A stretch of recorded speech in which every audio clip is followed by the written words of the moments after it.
Hey everyone, and welcome. Have you ever been in a professional situation where it feels like literally any choice you make is the wrong one?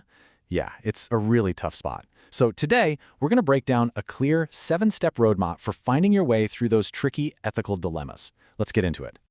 Seriously, just take a second and think about that. What do you actually do? It's a pretty paralyzing feeling, right? You're just caught between these conflicting duties or values or rules, and the pressure is definitely on. This is what we call the ethical crossroads. You know that feeling? You're basically stuck between a rock and a hard place. It's that moment when you're facing a problem and there's just no easy, clean, or obvious right answer. The path forward is, well, it's totally blurred. And look, if you've ever felt this way, I promise you, you are not alone. This is something pretty much every professional deals with at some point. It's not a sign that you're doing something wrong. It's a sign that you're grappling with issues that really, truly matter. So how in the world do we navigate this kind of thing? Well, you need a guide, a map. And that's where something like Reamer's framework comes in. Think of it as a structured, reliable roadmap to help us make sound, defensible decisions, especially when we're lost in that ethical fog.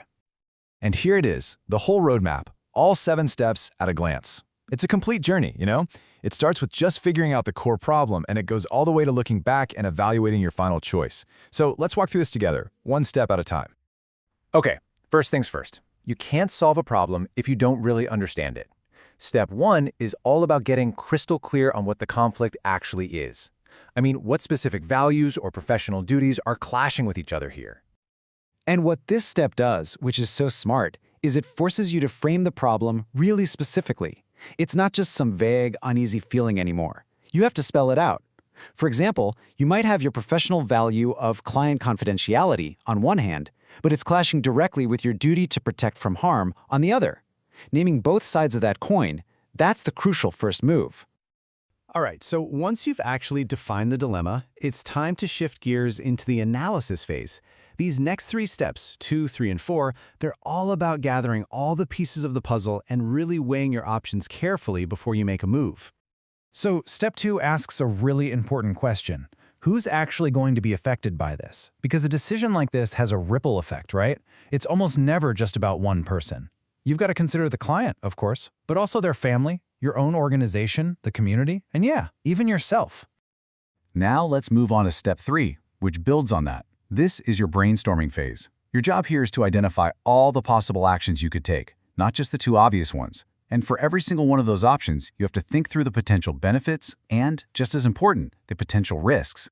And that brings us to step 4, which is probably the most rigorous part of this whole thing. Here, you're going to thoroughly examine all the reasons for and against each possible action. And this is not just a gut check. You should be thinking about ethical theories, professional codes, laws, and your own values as you systematically lay out the pros and cons for every single path. Okay, you've done the heavy lifting, you've done the analysis. Now it's time to act. These last 3 steps are all about taking you from making the choice to actually implementing it and then learning from it.